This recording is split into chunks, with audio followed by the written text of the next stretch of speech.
Welcome to deep read. ഞാൻ Deepthi Terence. ഞാൻ ഇന്ന് പരിചയപ്പെടുത്തുന്നത് ബെന്യാമീൻ എഴുതിയിരിക്കുന്ന ആട് ജീവിതം എന്ന നോവലാണ്. ബെന്യാമിൻ 2008 പ്രസിദ്ധീകരിച്ചിട്ടുള്ള നോവലാണ് ആടുജീവിതം.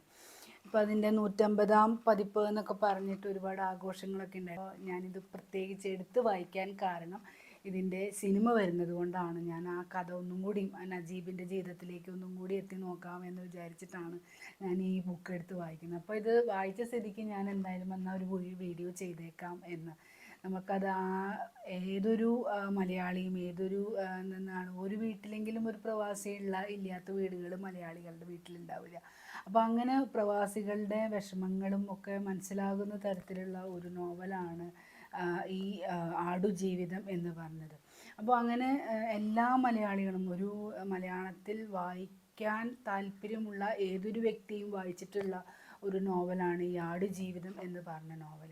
അപ്പോൾ അത് സിനിമയാകുമ്പോൾ ഞാൻ അതിൻ്റെ ഒന്നും കൂടി നജീബിൻ്റെ വിഷമങ്ങളിലേക്കും വ്യതകളിലേക്കും ഒന്നും കൂടി മീൻസ് നമുക്ക് സിനിമ കാണുമ്പോൾ എന്താണ് അതിൻ്റെ റിവ്യൂ കൂടി ചെയ്യാമല്ലോ എന്ന് വിചാരിച്ചിട്ടാണ്. അതിന് വേണ്ടിയിട്ടാണ് ഞാൻ ഇതൊന്നും കൂടി എടുത്ത് വായിക്കുന്നത്. ആടുജീവിതം എന്ന് പറഞ്ഞു കഴിഞ്ഞാൽ നജീബിൻ്റെ കഥയാണ്. അപ്പോൾ നജീബിൻ്റെ അടുത്ത് ബെന്യാമിൻ കഥ ചോദിക്കുമ്പോൾ അയ്യോ അതൊക്കെ പണ്ട് നടന്നതല്ലേ, ഞാൻ മറന്നുപോയി എന്നുള്ള ഒരു ഇത് പറയുന്നുണ്ട്.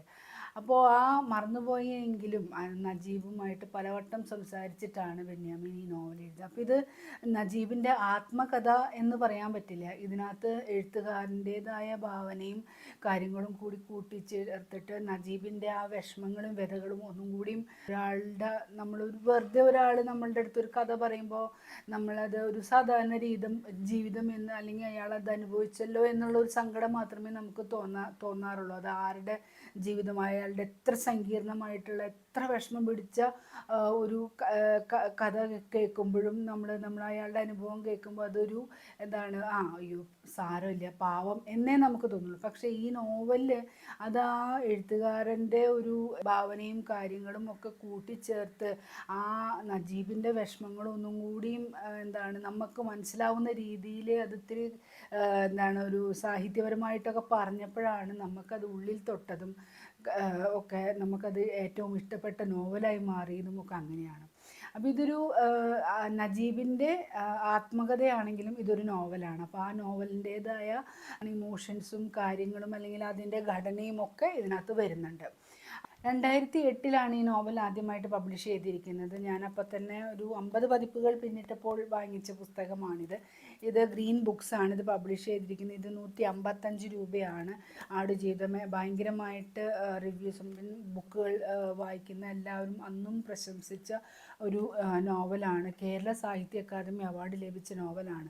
അപ്പോൾ ഈ ബെന്യാമിൻ്റെ ഈ നോവലാണ് നാം അനുഭവിക്കാത്ത ജീവിതങ്ങളെല്ലാം നമുക്ക് വെറും കെട്ടുകഥകൾ മാത്രമാണ് എന്നുള്ള ഒരു ആപ്റ്റായിട്ടുള്ള ഒരു വാചകം നമ്മളെല്ലാവരും നമ്മളുടെ ജീവിതം വല്ലവരോടും പറയുമ്പോഴായാലും അല്ലെങ്കിൽ വേറൊരു ജീവിതം നമ്മൾ കേൾക്കുമ്പോഴായാലും നമ്മൾക്ക് ഈ ഒരു വാചകം എപ്പോഴും ഓർമ്മ വരും. അങ്ങനത്തെ നമുക്ക് ഒരുപാട് സാഹിത്യപരമായിട്ടുള്ള വാചകങ്ങൾ ഇതിനകത്ത് എനിക്കിഷ്ടമാണ്. പിന്നെ ഇതിനകത്ത് ഞാനിപ്പോൾ ആഗ്രഹിക്കുന്നത് എന്താണെന്ന് അറിയോ എന്ന് പറഞ്ഞിട്ട് അപ്പോൾ എനിക്ക് സൈനുവിൻ്റെ അടുത്തേക്ക് തിരിച്ചു പോകണം അങ്ങനെ, അല്ലെങ്കിൽ നല്ല ഭക്ഷണം കഴിക്കണം എന്നുള്ളതൊന്നുമല്ലാതെ ഞാനൊരു നിഴലിന് വേണ്ടിയിട്ടാണ് അല്ലെങ്കിൽ തണലിന് വേണ്ടിയിട്ടാണ് ഞാൻ ആഗ്രഹിക്കുന്നത് എന്നൊക്കെ പറയുന്ന ആ ഒരു ഭീകരമായ അവസ്ഥേനെയൊക്കെ നജീബ് ഇതിനകത്ത് ചിന്തിക്കുകയും പറയുന്നുണ്ട്. അപ്പോൾ അതൊക്കെയാണ് നമുക്ക് ടച്ചിങ് ആയിട്ട് തോന്നുന്നു. ഒരു നിഴൽ അത്രയും ചൂടുള്ള മരുഭൂമിയിൽ എന്താണ് ഷർട്ട് ഊരിയിട്ട് ഒരു കോലുമ കുത്തിവെച്ചിട്ട് അതിൻ്റെ നിഴലിലൊക്കെ ഇരിക്കുക എന്നൊക്കെ പറഞ്ഞു കഴിഞ്ഞാലത്തെ അവസ്ഥ, നമുക്ക് ആ ഭീകരമായിട്ടുള്ള അവസ്ഥ എന്താവുമെന്ന് നമുക്കിത് വായിക്കുമ്പോൾ അത് ആ വിഷമം നമ്മളതിനെ തൊടുന്നുണ്ട്. നമുക്ക് വായനക്കാരുടെ ജീവിതത്തിൽ അത് തൊടുന്നുണ്ട്. അപ്പോൾ പിന്നെ ഇതിനകത്ത് ഈ കഥ ഇതിൻ്റെ കഥ ഞാൻ പറഞ്ഞ് ഈ വീഡിയോ ലെങ്ത് കൂട്ടുന്നില്ല. ഇതിലെല്ലാവർക്കും അറിയാവുന്നതാണ് നജീബിൻ്റെ ആ മരുഭൂമിയിലെ ജീവിതം, ആടുജീവിതം എങ്ങനെയാണ്. ഇതിനകത്ത് ഒരുപാട് എന്താ പറയുക, എനിക്ക് ഇഷ്ടപ്പെട്ട ഇഷ്ടപ്പെട്ട മൊമെൻറ്റ്സ് ഞാൻ പറയുകയാണെങ്കിൽ, ആദ്യമായിട്ട് ഒരു ആട് പ്രസവിക്കുമ്പോൾ അതിനെ എടുക്കുമ്പോൾ അതൊരു മുട്ടനാടാണ് എന്നറിയുമ്പോൾ സൈനുവിൻ്റെ പ്രസവത്തിനെ ഓർത്തിട്ട് നബീലാണ് ഇത് എൻ്റെ ആൺകുഞ്ഞാണ് എന്ന് വിചാരിക്കുന്ന ആ ഒരു മൊമെൻറ്റ്സ് ഇതിനകത്ത് എഴുതിയിട്ടുണ്ടല്ലോ നമുക്ക് ആ കാര്യങ്ങൾ. അപ്പോൾ ഇത് എൻ്റെ ആദ്യത്തെ മകനാണ്. എന്നിട്ട് ആ കൊച്ചിനെ നബീലെന്ന് വിളിക്കുകയും അത് കഴിഞ്ഞിട്ട് ആ വിത്ത് ഉൽപ്പാദിപ്പിക്കാൻ, അതായത് നബീലിൻ്റെ കുഞ്ഞുങ്ങൾ അത്ര നല്ല കുഞ്ഞുങ്ങളാവില്ല എന്നറിഞ്ഞിട്ട് ഈ ലിംഗം ഛേദിക്കുന്ന ഒരു സീനുണ്ട് കുറേ കുട്ടി ആടുകളുടെ അവരുടേത്. അപ്പോൾ അതിൽ നബീലിനെയും പിടിച്ചുകൊണ്ട് വരുമ്പോൾ ഓരോ പ്രാവശ്യം അതിനെ തടയുകയും അവസാനം ഗതി കെട്ടിട്ട് ആ നബീലിനെ കൊണ്ടുവരുമ്പോൾ അവൻ്റെ ലിംഗം ഛേദിച്ച് കളയുമ്പോൾ പറയുന്നുണ്ട്, അതിനോടൊപ്പം തന്നെ എൻ്റെ പുരുഷത്വവും നശിച്ചു പോയി എന്നുള്ളത് നജീബിന് തോന്നുന്നു എന്ന് പറയുമ്പോൾ അതൊക്കെ നമുക്ക് ഭയങ്കരമായിട്ട് നമുക്ക് ഫീൽ ചെയ്യുന്ന ഒരു ഇതാണ്. പിന്നെ അതിനകത്ത് എന്താണ്, അവിടെ ചെന്ന് വരുമ്പോൾ ഭീകര രൂപിയായിട്ടുള്ള ഒരാൾ കാണുകയും പിന്നെ അയാളെ കാണാതാവുകയും അയാൾ ഓടിപ്പോയിട്ട് അയാളുടെ ശവം കാണുന്നതും ഒക്കെ ഉണ്ട്. പിന്നെ പറയേണ്ടത് ഏറ്റവും സുന്ദരനായിട്ടുള്ള ഹക്കീമിനെ ഇതിൽ മറിഞ്ഞു കിടന്നിട്ട് ഹക്കീമിനെ മറ്റൊരു മസ്രയിൽ അത് കാണുമ്പോൾ അവർ കരയുന്ന സീനൊക്കെ അതൊക്കെ ഭയങ്കര നമുക്ക് ടച്ചിങ് ആണ്. പിന്നെ ഇതിൽ ഏറ്റവും ഭീകരമായിട്ടുള്ളത് എന്ന് പറഞ്ഞാൽ ഇബ്രാഹിം ഖാദ്രിയുടെ കൂടെ പോകുമ്പോൾ ഇബ്രാഹിം ഖാദ്രി പറയുന്നുണ്ട്, എന്താണ് വെള്ളവും ഇതൊന്നും ഇല്ലാതെ ഓടുമ്പോൾ നമ്മൾ ഈ മരുഭൂമി അവസാനം ജീവൻ പോകുന്നത് വരെ നടക്കുക എന്നുള്ള രീതിയിൽ ഇത് പറയുന്നുണ്ട്. അപ്പോൾ അതിൽ പിന്നെ അത് കഴിഞ്ഞാൽ ഖാദിരീനെ പിന്നെ കാണാതെയും, അപ്പോൾ ആ ഖാദിരിയുടെ ഫോട്ടോ പോലീസ് സ്റ്റേഷനിലൊക്കെ കാണുമ്പോൾ അങ്ങനെ നോക്കിയിട്ടൊരു ഞെട്ടുന്ന സീനൊക്കെ ഉണ്ട്. അപ്പോൾ അതൊക്കെ പിന്നെ അത് കഴിഞ്ഞ് ഈ ഒരു നല്ലവനായിട്ടുള്ള നല്ല മനോഹരമായിട്ടുള്ള ഒരു കാറിൽ ഒരു അറബി കയറ്റി കൊണ്ടു പോകുമ്പോൾ അതിനകത്ത് ഇവൻ്റെ മുഷട് വാടകൾ സഹിക്കാൻ വയ്യാതെ അയാൾ ഗ്ലാസ് തുറന്നിടുന്ന സീൻ. പക്ഷെ അയാൾ കൊണ്ടുവന്നാക്കി അങ്ങനെ മലബാർ ഹോട്ടലിലെ കുഞ്ഞിക്കേനെ കാണുക. നമ്മൾക്ക് ഇയാളുടെ ജീവിതം എന്ന് പറയുമ്പോൾ നമ്മൾ വിചാരിക്കും നമ്മളായിരുന്നെങ്കിൽ എന്ന്. ഇതിനകത്ത് എനിക്ക് വായിച്ചപ്പോൾ എനിക്ക് തോന്നിയ ഒരു കാര്യം അതാണ്, നജീബിൻ്റെ നിഷ്കളങ്കതയും ദൈവഭക്തിയുമാണ് എനിക്ക്.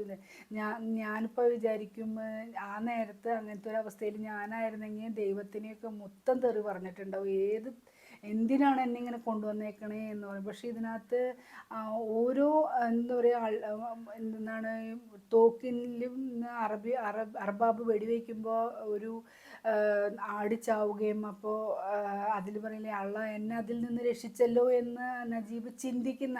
പിന്നെ നജീബിനെ എല്ലാ കാര്യത്തിനും പോസിറ്റിവിറ്റിയാണ്, അതിനെ നല്ലതാക്കിയിട്ടാണ് അള്ള മാറ്റുന്നത് എന്നുള്ള ഒരു ചിന്ത. മോശം കാര്യം അടി കൊണ്ടാലും ഇതായാലും പറയുന്നുണ്ട്, ഇതെനിക്ക് നല്ലതിന് വേണ്ടിയിട്ടാണ് എന്നുള്ള രീതിയിലാണ് നജീബ് ചിന്തിക്കുന്നത്. അത്രയും പോസിറ്റിവിറ്റി ഒന്നും നമുക്ക് ആർക്കും കാണില്ല എന്നുള്ളതാണ്. പക്ഷെ ആ പോസിറ്റിവിറ്റിയും ആ നിഷ്കളങ്കതയുമാണ് എന്താ പറയുക 3 കൊല്ലത്തിൽ 4 മാസമൊക്കെ അവിടെ ജീവിക്കാനായിട്ട് ഈ നജീബിനെ പ്രേരിപ്പിച്ച കാര്യം. ഇതിപ്പോൾ ഞാൻ വായിച്ചപ്പോൾ എനിക്ക് തോന്നിയ ഒരു കാര്യം, നമ്മൾ പഴയ നിയമത്തിലെ ബൈബിളിൽ ഒരു ജോബിൻ്റെ കഥ പറയുന്നുണ്ട്. ദൈവം പരീക്ഷിക്കുകയാണ് ജോബിനെ, എല്ലാ സ്വത്തും കാര്യങ്ങളൊക്കെ ഉള്ളത് കൊണ്ടാണ് നീ എന്നെ എന്താണ് സ്നേഹിക്കുന്നത്, സ്വത്തും കാര്യങ്ങളും നീ എല്ലാവരും നിന്നെ സർവസമ്മതനായിട്ടുള്ള ജോബിനെ ആണ് ആൾക്കാരൊക്കെ ആരാധിക്കുകയൊക്കെ ചെയ്യുന്നതുകൊണ്ടാണ് നിനക്ക് എന്നോട് സ്നേഹം. ഞാൻ ഇതൊക്കെ എടുത്തു മാറ്റി കഴിഞ്ഞാൽ നിനക്ക് എന്നോട് സ്നേഹം ഉണ്ടാവുമോ എന്ന് പരീക്ഷിക്കാനായിട്ട് ദൈവം അപ്പോൾ എന്തെന്നാണ് മേത്ത് നിറയെ ചൊറി വന്നിട്ട് ഈ വ്രണങ്ങളിൽ ഈച്ച വന്നിരുന്നിട്ട് അത് കടിച്ചിട്ടൊക്കെ ചൊറിയുന്ന ഇതുണ്ട്. അപ്പോഴും ഭാര്യയെ കളിയാക്കുമ്പോൾ ഇയാൾ പറയുന്നുണ്ട് ദൈവം ഒന്നും കാണാതെ ഇതൊന്നും ചെയ്യുന്നില്ല എന്നുള്ള പറയുന്നു. അപ്പോൾ എനിക്ക് ഈ നജീബിൻ്റെ കഥ വായിച്ചപ്പോൾ എനിക്കും അതാണ് ഓർമ്മ വന്നത്. കാരണം ഇത്രയും കഷ്ടപ്പെട്ടിട്ട് ആളത് സഹിച്ച ആൾ അവിടുന്ന് പിന്നെ അതിനകത്ത് പറയുന്നുണ്ട്, എൻ്റെ ജീവനാണ് രക്ഷപ്പെടുത്തിയിട്ടുണ്ടല്ലോ, ഇവിടുന്ന് ഇറങ്ങി ഓടുകയാണെങ്കിൽ ഏത് ഭാഗത്ത് എവിടേക്ക് ചെന്ന് രക്ഷപ്പെടുമെന്ന് അറിയാത്തതുകൊണ്ട് അർബാബ് പിന്നെയും വെടിവെച്ചിടുകയൊക്കെ ചെയ്താൽ എൻ്റെ ജീവനാണ് ആകെ കൂടിയുള്ള സ്വത്ത്, അത് ഞാൻ സംരക്ഷിക്കുകയാണ്, അത് സംരക്ഷിക്കാനായിട്ട് അള്ള എന്നെ സംരക്ഷിക്കുന്നുണ്ട് എന്നുള്ള ചിന്തയൊക്കെ നജീബിൽ വരുന്നുണ്ട്. അപ്പം അതൊക്കെ ഒരു പോസിറ്റിവിറ്റി. നമുക്കിത് വായിക്കുമ്പോൾ ഒരാളുടെ കഥ വായിക്കുമ്പോൾ അയാൾ അതിൽ നിന്ന് സർവൈവ് ചെയ്തു, അയാളുടെ വിശ്വാസം ഇതൊക്കെ ഭയങ്കരമായിട്ടുള്ള വിശ്വാസമായിട്ടാണ് എനിക്ക് തോന്നിയത്. മാർച്ച് 28-നാണ് സിനിമ റിലീസാവുന്നത്. അതിൻ്റെ യൂട്യൂബിലൊക്കെ ഒരുപാട് വീഡിയോസ് ഞാൻ കണ്ടു. അതിൽ പൃഥ്വിരാജും ബ്ലെസ്സിയാണ് അതിൻ്റെ തിരക്കഥയും സംവിധാനം. അപ്പോൾ അത് എന്താണ് ഇത്രയും നല്ലൊരു നോവലിൽ നിന്ന് എടുക്കുന്ന ഒരു കഥയായതുകൊണ്ട് സിനിമയും നന്നാവും എന്നുള്ളത് തന്നെയാണ്. കാരണം അത്രയും എഫേർട്ട് എടുത്തിട്ടാണ് പൃഥ്വിരാജൊക്കെ ആ ശരീരം രൂപാന്തരം മാറ്റമൊക്കെ സംഭവിപ്പിച്ചിരിക്കുന്നത്. അപ്പോൾ അത് നന്നാവും എന്ന് തന്നെയാണ് എൻ്റെ ഒരു പ്രതീക്ഷ. അപ്പോൾ ഞാൻ സിനിമ കണ്ടു കഴിഞ്ഞിട്ട് അതിൻ്റെ റിവ്യൂ ഇടുന്നതാണ്. അപ്പോൾ എല്ലാവർക്കും നിങ്ങൾ ആടുജീവിതം ഒരു വായനക്കാരൻ എന്നുള്ള നിലയ്ക്ക് നിങ്ങൾ വായിച്ചിരിക്കേണ്ട, ഞാൻ 5 പുസ്തകങ്ങൾ എന്ന് പറഞ്ഞിട്ട് ഞാനൊരു വീഡിയോ ചെയ്തിട്ടുണ്ട്. അത് ഞാൻ പഴയ പുസ്തകങ്ങളുടെ കാര്യമാണ്. അതായത് ബഷീറിൻ്റെ കഥയും മാധവിക്കുട്ടിയുടെ നോവലും ഒക്കെയാണ് പറഞ്ഞത്. പക്ഷേ അതിനുശേഷം സുഭാഷ് ചന്ദ്രൻ്റെയും ബെന്യാമിൻ്റെയും ഒക്കെ നോവലുകൾ അതിൻ്റെ അടിയിൽ കമൻസ് വന്നിട്ടുണ്ടായിരുന്നു. അപ്പോൾ അതിൽ അങ്ങനെ എഴുത്തുകാരിൽ ഏറ്റവും അധികം ആളുകൾ വായിക്കേണ്ട ഒരു നോവലാണ് ആടുജീവിതം. അപ്പോൾ നിങ്ങളെല്ലാവരും ഇത് ഇനിയും വായിച്ചിട്ടില്ലാത്തവരെന്തായാലും വായിക്കണം. സിനിമ കാണുന്നതിന് മുന്നേ ഒന്നും കൂടി വായിച്ച് നമുക്ക് അതിൻ്റെ ഓർമ്മകൾ ഒന്നും കൂടി പൊടി തട്ടിയെടുക്കാം. അപ്പോൾ ഇതൊക്കെയാണ് ആടുജീവിതത്തിൻ്റെ വിശേഷങ്ങൾ. അപ്പോൾ അടുത്തൊരു പുസ്തകവുമായിട്ട് വരുന്നത് വരേക്ക് എല്ലാവർക്കും നന്ദി, നമസ്കാരം.